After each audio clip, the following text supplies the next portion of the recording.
Up next on The Bottom Line, a bold revitalization project with promises of economic prosperity for some long-standing county businesses. It's going to be tremendous, but in the short term, it's going to be disruptive.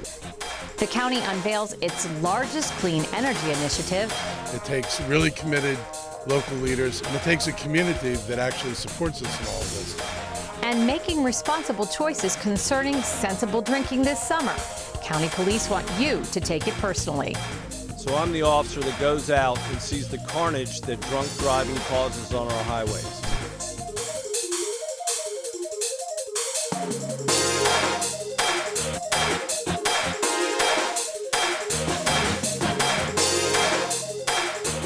Thanks for watching, everyone. I'm Susan Kennedy. The revitalization of the Wheaton Central Business District has been years in the making. And in early June, ground was officially broken on a high-quality, mixed-use, transit-oriented development that will include a town square, parking, and a government office building. A major transformation is in store for downtown Wheaton and for the businesses that have been the heart of this community for so many years. In early June, Lot 13 in the Wheaton Triangle was closed to begin work on this ambitious project. And while work is underway, the many unique businesses in the Triangle are open for business and need the support from the community now more than ever. Yes, there are so many small businesses around that area, especially Triangle Lane, who are still open for business, and we are working on making sure that there's signage that lets everybody know that they are open for business. Our Department of Transportation has worked closely with the businesses to ensure that additional parking spots can be assigned and can be also have their name on it, because we want to make sure that those businesses continue to thrive. In the long run, the construction of this new county facility is going to be just terrific for the business climate in downtown Wheaton. You've got all of Park and Planning, and then the other agencies that work directly with Park and Planning, permitting services, and environmental protection. And so you're going to have architects, you're going to have contractors, you're going to have attorneys, you're going to have investors, you're going to have real estate executives all coming to downtown Wheaton, and they're going to need to eat lunch, and they're going to want to buy a birthday cake for the weekend, and they're going to take yoga lessons, and they're going to want to get a haircut. I mean, it's going to be tremendous, but in the short term, it's going to be disruptive.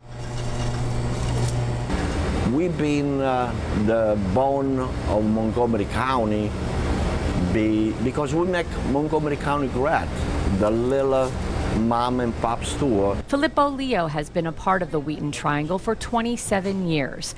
As the owner of Filippo's Italian Specialties, formerly Marchone's, he wants residents to know he is open for business, and his famous subs, cookies, and cannolis aren't going anywhere. We survived through all these years with all the changes demographically and new technology. We still are the old-fashioned Italian deli. During construction, he will be offering a worker special, a sub, chips, and a soda for $6.99. Okay, did you got extra meat, right? He hopes the construction workers will make Filippo's a part of their daily routine. Thank you so much. You're definitely going to have a breakfast of a champ. All right, thank you. So let's hope that we have a little bit of that business for the worker, and we can keep the door open. Just a few doors down is Barbarian Comics. This store is thought to be the oldest comic store in existence. It's been in Wheaton since the 1970s, but was purchased by Thomas and James Wu back in 2003. A visit to the shop is like a step back in time, where old comic books and pictures of superheroes are scattered throughout. Give us a rundown of what this business is and who you cater to. We cater to all ages, actually. It's a comic business. We sell comics, graphic novels. We cater to just about everybody, but a lot of our customers have been customers for years, if not decades.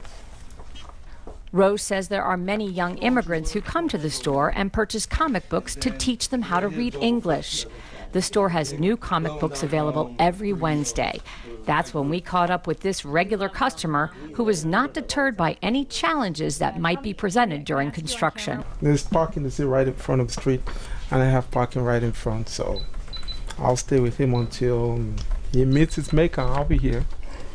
You can park right across the street. They have so many. If you like it, I don't think you worry about the parking. I mean, just find somewhere to park. Come in here, pick up the comics, and that's it. Oh, it's fondant. Do you make things out of fondant? I do. Do you really? Yes, and you can get all the ingredients here. The same holds true for pastry chef Wendy Kent. She relies on the Little Bits shop in the Wheaton Triangle for all of her baking supplies. She tells us there's no other place like it.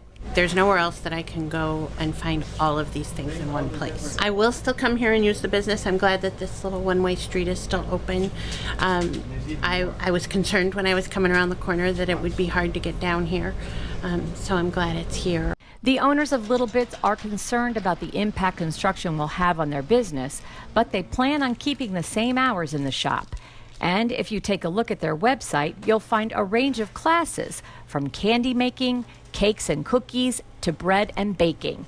They fill a unique niche as one of the only confectionery supply shops in the area for bakers of all levels of expertise. We have even from beginners to from people who works in magazine or something like that. So they don't have many places where they can learn. So this was a good option for the area. In 2012, the County Council approved a bill that provides technical and financial assistance to small businesses who are adversely affected by any county redevelopment project. Much of the funding will go to the businesses in Wheaton that will be affected by the construction.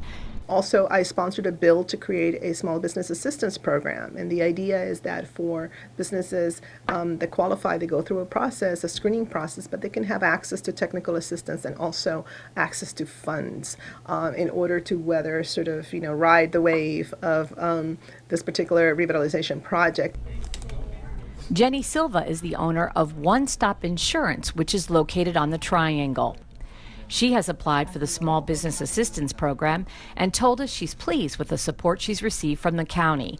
In the end, she said the revitalization will expand options and help her grow her business. I believe it will be good in the long run because it will attract more people.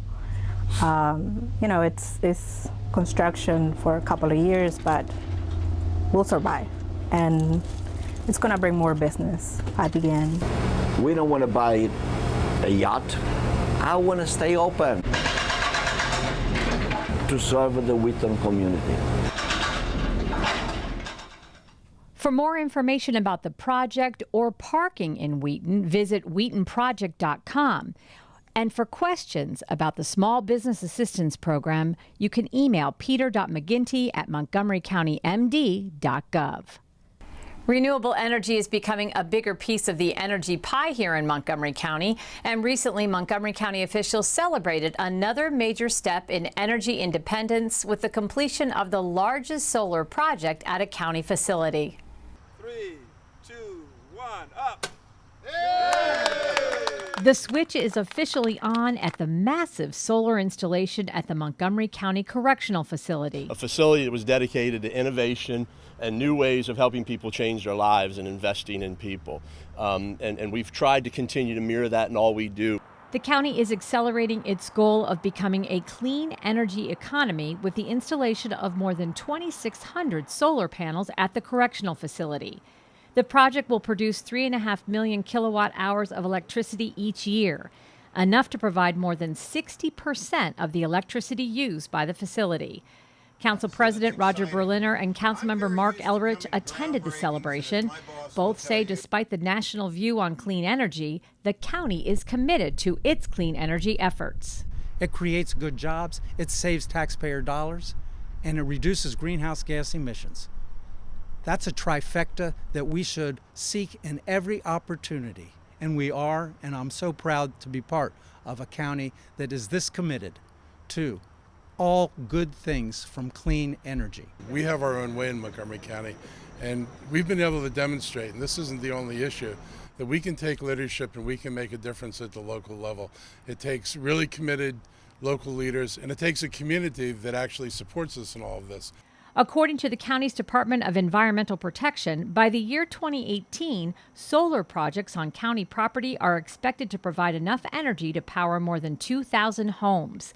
They will also reduce greenhouse gas emissions and save close to $15 million over the next 20 years. This is a money saver for everybody. And I know homeowners who've done this, and despite what they're paying to pay for the installation, they're still coming out ahead because their electric bills are either nothing or they're significantly reduced.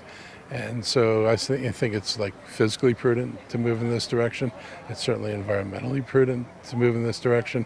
And I think it gives more confidence to people who are looking to say, does this really work?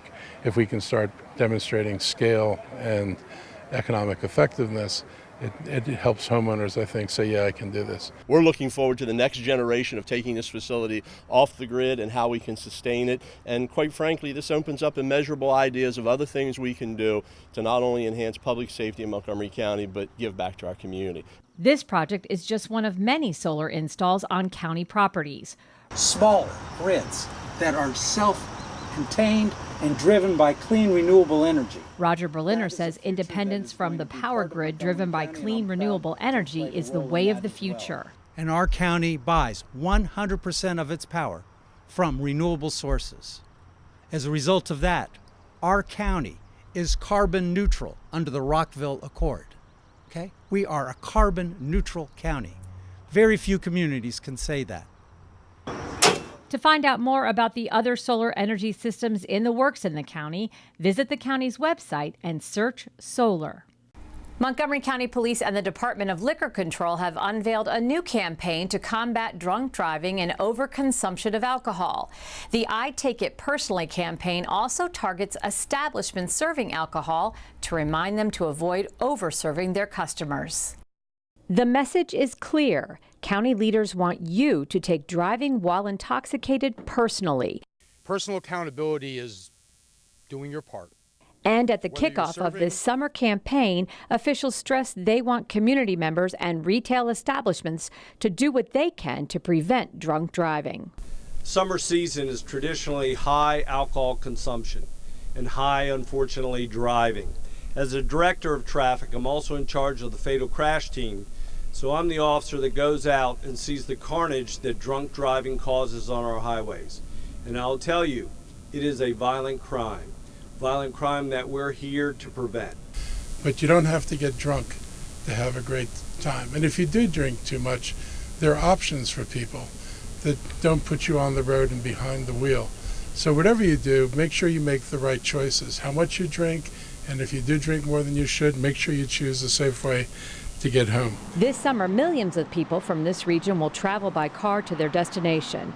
Those numbers highlight why this is one of the deadliest times of the year to be on the road. This new effort continues a Safe Ride partnership with the Department of Liquor Control with a focus on personal accountability and awareness. Public safety is a priority for the Department of Liquor Control, and we want to make it understood that overconsumption of alcohol and drunk driving are absolutely unacceptable. We'll be out in force using checkpoints, saturation patrols. We'll be using all the tools and techniques. We'll be working with retail establishments to look for fake IDs to prevent young people from getting access to alcohol. It'll be a comprehensive blitz over the summer, try to prevent these terrible tragedies from occurring. And this is something that we do need to take personally. This is something that every day someone needs to make certain that we are behaving, that the law is being treated the way it should be treated, that the police officers will arrest you. And as much as the word has gotten out over time, it seems unbelievable to me that every day there are people that drink and drive. The National Highway Traffic Safety Administration reports that every day 28 people die in this country in an alcohol-related crash. Councilmember Elridge says the I Take It Personally campaign will require a culture change to bring those numbers down. We don't need another Officer Noah Liotta hit by the side of the road while doing his job to try to keep the roads of Montgomery County safe. And that means all of us have to understand and take responsibility for our behavior. So you have options, please use them. Everybody's going to take this personally, and you should take this personally too. The campaign will include messaging on buses and bus shelters and within the 27 county liquor stores, also in private establishments that serve alcohol. It will run through September. Well, that does it for this edition of The Bottom Line. I'm Susan Kennedy for County Cable Montgomery.